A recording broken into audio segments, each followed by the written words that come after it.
Hi everybody, Keith Tanner here from Flyin Miata, and today we're going to talk about lightness. We're going to talk about how to make your Miata better by making less of your Miata, I think. Anyway, the subject of today's video is basically weight loss. What can you do? What can you do without compromising your car? What parts do you really kind of not want to save weight on, that sort of thing. If you are watching this in the future on YouTube, then if you put a question in the comments, we will answer your question in the comments. We do read all the questions, even from old videos. So we love to hear from you. It helps us clarify our thinking as well as get you the answer you're looking for. And of course, if you like this kind of video, make sure you like this video. Make sure you subscribe to our channel, sign up for notifications. That way you'll find out when we have a new video launching. We do a new one every week on Thursday at 2 o'clock Mountain Time, like we're doing right now. And we also have other videos that drop throughout the week for installation, for new product information, that sort of thing. So you don't really want to miss out. All Miata content, all the time, zero influencer hijinks. Yes. Okay, so today we're going to talk about weight loss. There's that classic quote from Colin Chapman, which is probably not really from Colin Chapman, about simplify and add lightness. It's a great little quote. And we're going to look at some of that, what it really means, ways you can get there, but also what are the downsides, what are the ways you can get there without having to deal with a lot of compromises.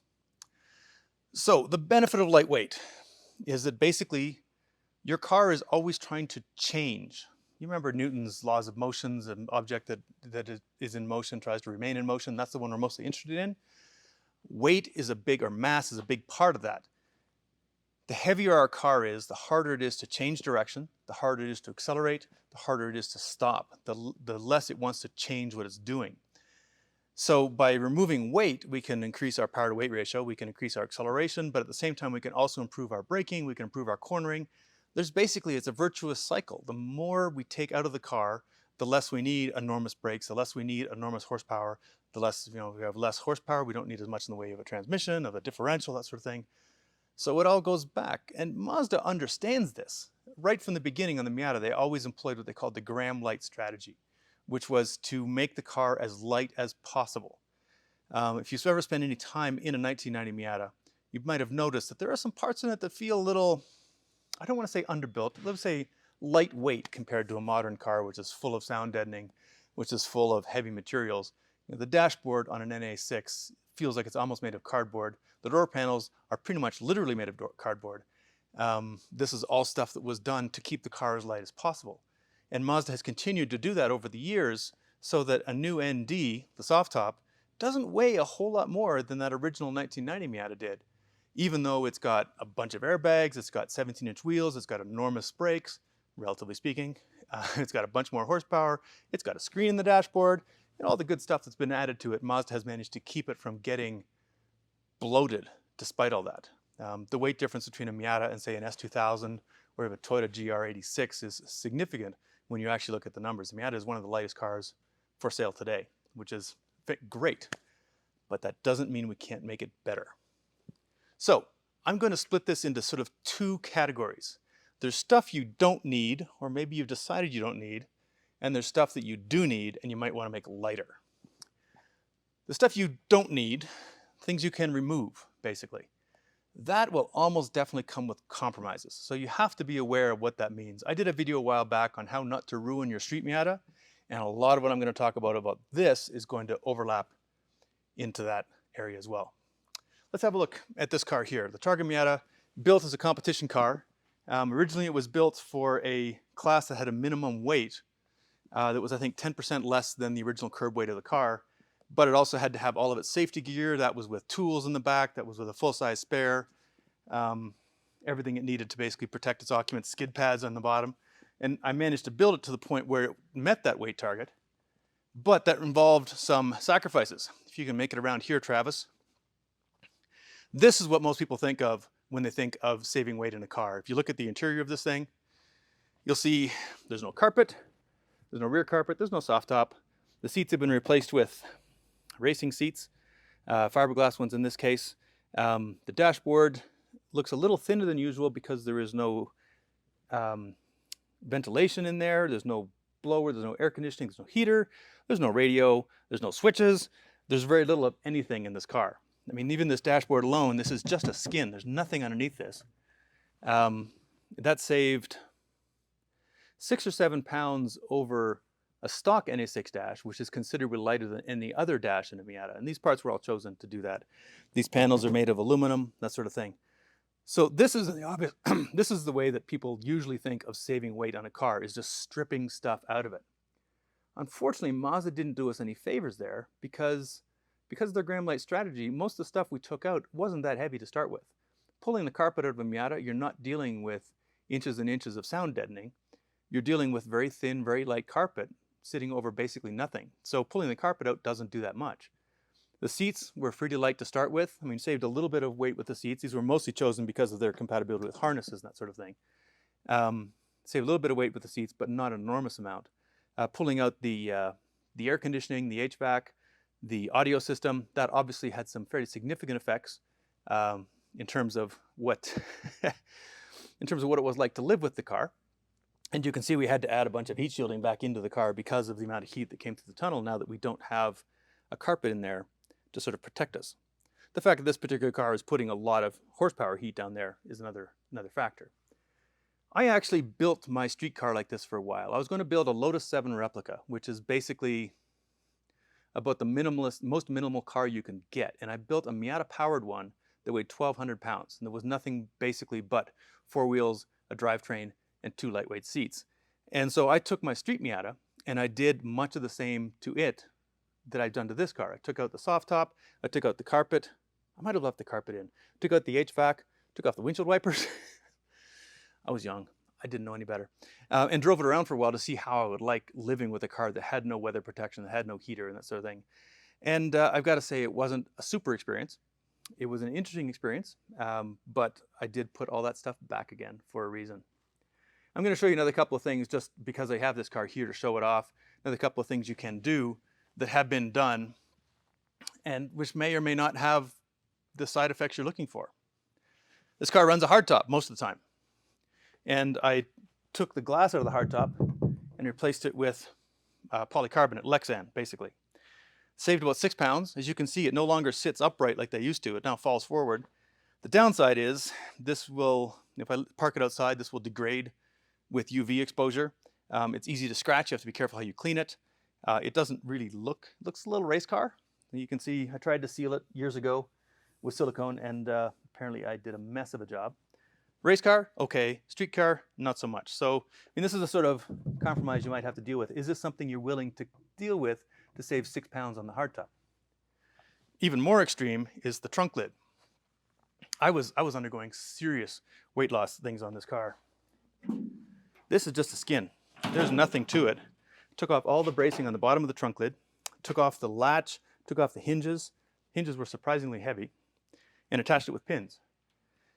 And it's been a pain in the butt ever since, because now to take it off, I've got to get the 4 pins out of there. I've got to lift it off, especially with the wing in the way. I've got to put it somewhere safe while I'm doing whatever I'm doing in the trunk, and then getting it back on, realign the pins, lock it down.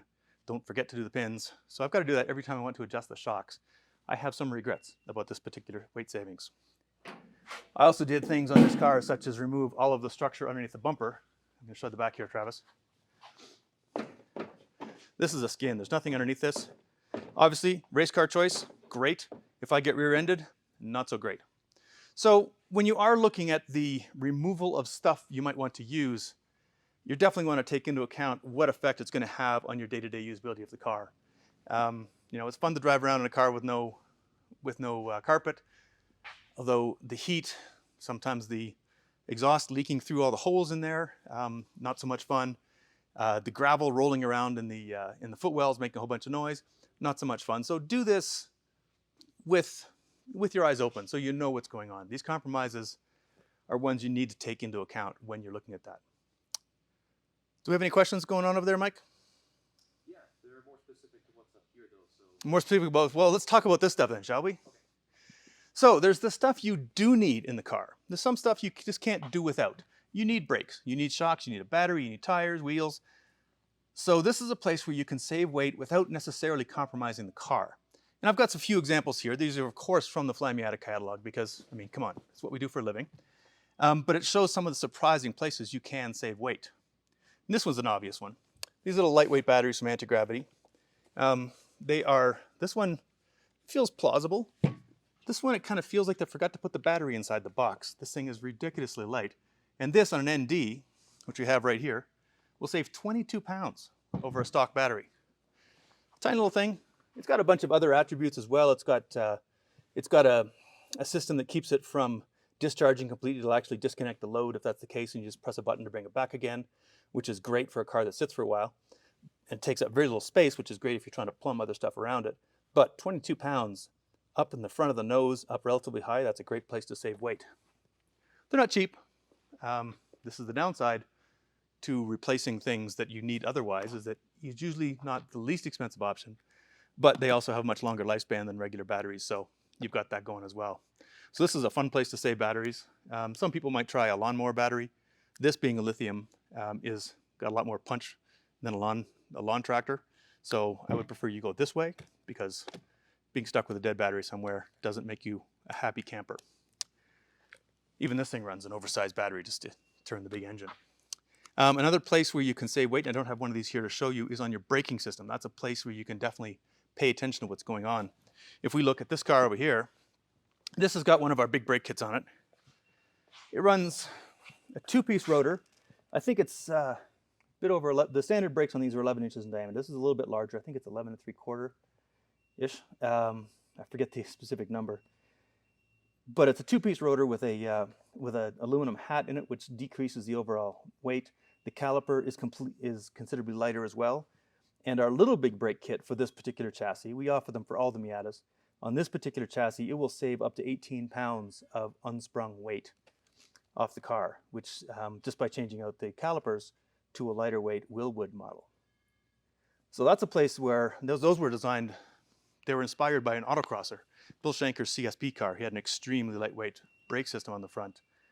And we took that as an inspiration to build a lightweight brake system that has enough capacity to deal with street driving, to deal with some light track driving, to deal with autocrossing, but without the mass, because that unsprung weight has a secondary effect in terms of it affects how your suspension work. I did an entire video on unsprung and rotating mass. You should check it out on our channel. It's a pretty interesting one.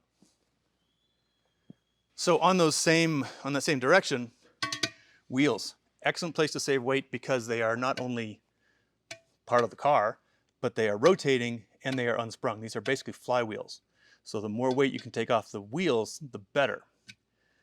Now this is a point where you can easily spend a lot of money on a set of wheels, and you also have to take size into account as well. Usually when you're looking for performance, you're running a wider wheel than factory.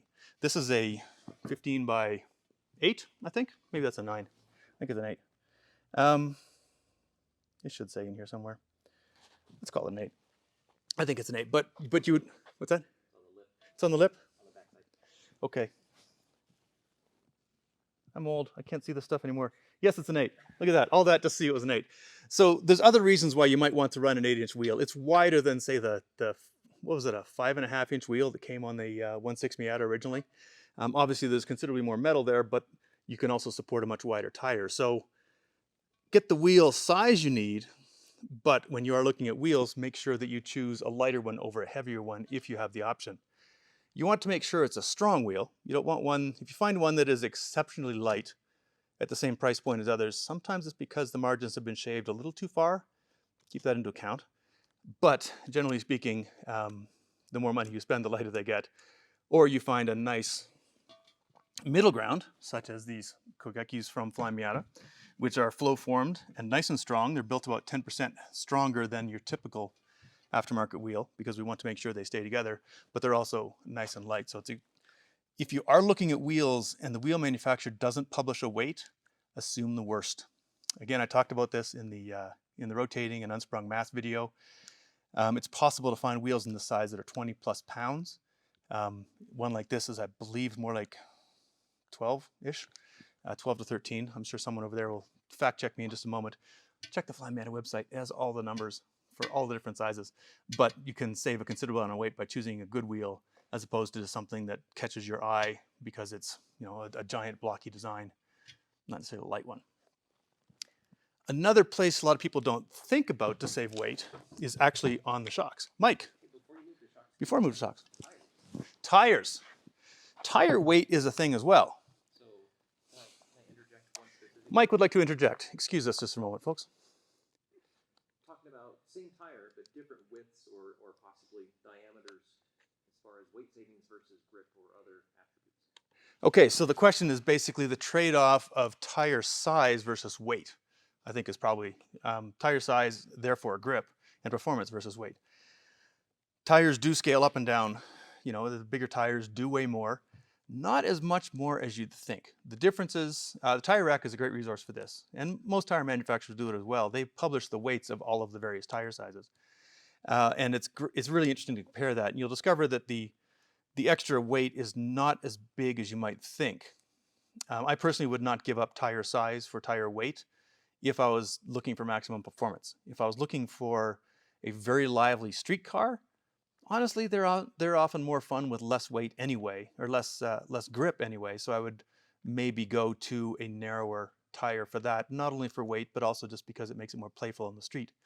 The Miata I drove to work today is on 185s and they're 240 tread wear. So they're just grippy enough to wake the chassis up, but they're slippy enough that I can actually enjoy it without having to put my license at risk, shall we say. I can play with it at reasonable speeds, which for a street car, honestly, is as much fun. There are no prizes for winning the Stoplight Grand Prix, so it doesn't matter to me that I don't have as much grip on that car as I do on, say, this one, because it's a toy. So that is something you want to take into account. Skinnier tires do generally weigh a little bit less, but make sure you're getting the grip level you want first. I would make sure I understood that before I started saving weight on the tires themselves. So, shocks. This is a surprising place to save weight. These are just examples, just a couple that I pulled off our display wall. They look like they're for the same application, so that got lucky. This is a Koni STRT, so it's basically a standard normal street shock, not an unusual one. The Koni Sport weighs about the same. It's a steel body. It's got a big shaft in it, that sort of thing. This Fox has an aluminum body, slightly smaller diameter in terms of smaller pistons, less fluid inside, smaller shaft. So the advantage here is this is 40% lighter. The reason we quote a percentage on that one is because the weight of this changes all over the place. But if you could come over here and come on, feel them, there is a very noticeable difference. And of course, there's 4 of these. And this is, I mean, the body of the shock is effectively sprung weight. It's moving up and down with the wheels. So this is a surprising place to save a bunch of weight. An aluminum bodied shock over a steel bodied shock, for example. If you're looking at 2-piece bodies, remember that, you know, one of those typical coilovers that you can adjust the bottom up and down because they use a generic shock cartridge. You've got 2 layers of material, 2 layers of whatever makes up the shock in there, plus all the locking rings. It can be surprisingly expensive. The super cheap steel ones that you can find for, you know, a couple of $100 are incredibly heavy because they're made of steel. They've got a big diameter body. They've got those multiple pieces in there. Real pain in the butt. And you know, that smaller body, that smaller diameter piston does not necessarily mean degraded performance if it's designed properly. These have been proven. This is the same sort of shock, the same family of shocks that is used in, I think it's late model dirt cars, which of course they get abused like you would not believe, and they have to get rid of a lot of heat. So that's where the aluminum body comes in handy as well. It's a little bonus. So there's a couple other places you can save weight. Of course, we don't have any to show you right here, but carbon fiber body panels are always, it's a sexy option. And that's a place where Mazda wasn't really on your side again, because all Miatas came with aluminum hoods. So putting a carbon fiber hood on a Miata might save you 1 or 2 pounds at a fairly intense cost. You know, the later cars like this one here have aluminum fenders. Carbon fiber fenders, not a big savings. Trunk lid, again on this car. I think it's actually a mix of steel and carbon and aluminum, if I remember correctly. Again, doesn't weigh much. So there's surprisingly difficult to take weight out of the body.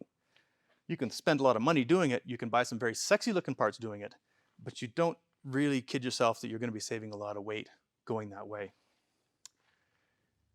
But the trick to losing weight is it's kind of like when you're packing for hiking. The best way to save a pound is to save an ounce 16 times. Didn't come through clearly. Find 16 ways to save an ounce, and then you save a pound. So it's kind of like naturally aspirated power. You just chase a little bit of weight here, a little bit of weight there, and before you know it, I mean, the little big brake kit in the battery in this car is 40 pounds of weight right there. And on a car that starts at about 2,300 pounds, that's a surprisingly significant amount. Do that a few more times, things start adding up. Mike, do we have anything else over there? Pretty good. Okay.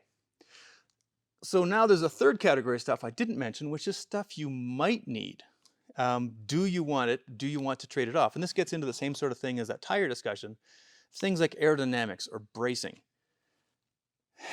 Does aero help you on a street car? And the answer is yes, maybe. You know, this car's got a lot of aero bolted onto it because this is a high power track car that spends all of its time bludgeoning through the air, trying to make as much use of its tires as possible. So it's got the big wing on the back, it's got the splitter, it's got the slightly dinged up canards, that sort of thing on it. There's underbody panels on this. Those all add weight, and they don't necessarily help to make a nimble street car, but they do help it be a grippier car. It might make it more fun on the street. If that's, you know, if you're working at that level, definitely makes it more fun at the track. And you can't ignore the aesthetic aspect of it. People love the looks of having aerodynamic stuff bolted all over the car, but if you're looking for minimum weight, this may not be something that is actually useful to you. If you are looking for something useful, yeah, you look at decreasing drag. Honestly, that's a good way to get good street performance, because it'll pay for itself in fuel economy savings in about 40, 50 years. So aero, it's one of those things you have to decide what it is you're trying to accomplish and if the weight is worth it. Bracing is another one that's similar to that. We've talked about bracing quite a bit. I've done whole tours of chassis bracing. I just did a video on shock tower braces, that sort of thing. Those almost all add weight. And Mazda agrees that they're good, because if you look at, say, a 1990 Miata versus a 1997 Miata, or even a 2005, which is very closely related, you see all sorts of extra stuff that Mazda did to make them stiffer, and it made them heavier. There were braces on the bottom, there was thicker metal around the back of the transmission tunnel, there's extra braces on the shock towers, there's braces on the bottom of the subframes. All that added weight, but it kept the chassis rigid. It kept it from moving around. It made the suspension, gave it a better platform to work from. If you're autocrossing and all that matters to you is hundredths of a second, then that extra bracing is not going to help you win races. That extra rigidity doesn't really seem to be benefited by autocross, where the courses are generally quite smooth. I know every autocrosser says, oh, we have potholes in our parking lot, but it's nothing like jumping over the big berms on Laguna Seca, for example, when you're coming down the corkscrew. Don't need that same sort of structure. You're not putting quite the same loads to the chassis. And so autocrossers will often choose a flexible chassis over a heavier chassis. On a street car, you may want that extra mass, that extra stiffness, because it adds a lot of comfort. It keeps your wheels in contact with the ground on rougher surfaces. It does have a benefit. And we've talked a lot about chassis rigidity, chassis stiffness in the past. That is a trade-off you have to choose. I personally, on my street cars, I make the choice to add the braces because it makes for a better driving experience, as well as better grip, more comfort. My wife is more likely to want to go take the Miata on a drive than the boring car, because the Miata is not punishing her as much. At that point, I'm driving the Miata, I'm not driving the boring car, so it's definitely worth the extra weight. You have to do that math for yourself. We have done videos in the past on weight savings in terms of ideas and things you can do. The only reason I showed off some of the stuff that was done on these cars is partly to illustrate, sort of the compromises. This is a compromise car. It's very good at doing certain things. It's not so good at doing everything as it was. Again, I did a whole video on that, on how not to ruin your street Miata. And some of this weight loss, tearing stuff out, having a trunk you can't really open if it's windy. That's the sort of thing that does affect how you use a car. So keep that in mind. It's a fun thing to play with. The nice thing about pulling stuff out for weight is it doesn't cost much. But also, if your stuff you're going to be changing out anyway, if you're going to be putting on a new set of wheels, take that into consideration. If you're going to be doing a new set of shocks, definitely take that into consideration, because that is a significant difference that's kind of hidden. Same with brakes. A lot of this is stuff that you would probably be upgrading anyway on a street car, on a performance car. So when you're doing it, ask the questions. What does this weigh? Is this stiffer? Is it stronger? What does the extra mass that particular part has bring to the table? Or is it just simply cheaper? Or just easier to get, or more generic? I mean, there's all sorts of reasons why something might be heavier than something else. So hopefully that's given you something to think about. It's not going to be all of your answers. I know that. There are undoubtedly going to be all sorts of questions saying, what if I take this thing out? What if I do this? What if I do that thing? There's no wrong answer in terms of chasing lightness. Some of it is simply how much do you want to spend? Some of it is making the right choices when you are making choices. Some of it is what are you willing to put up with? What width are you willing to put up? Because you are probably going to deal with some consequences if you go this route and start taking stuff away. If you have any questions, again, please do throw them in the comments. We will answer them as best we can. And if you do have any specific questions about your goals, feel free to reach out to our customer service team. We'll have a better opportunity to give you personalized advice and information. You know, if you've got questions about a Dodge Dually, we're not so good at that. But let's just say Miata-based lightweight stuff, definitely reach out to us. We'll do what we can to help you out. In the meantime, if you enjoy this sort of content, don't forget to like and subscribe. Sign up for notifications. We do a video like this once a week, and plus all the other ones that get dropped during the week. And otherwise, thanks for watching. My name is Keith Tanner from Flyin Miata. We'll see you again soon.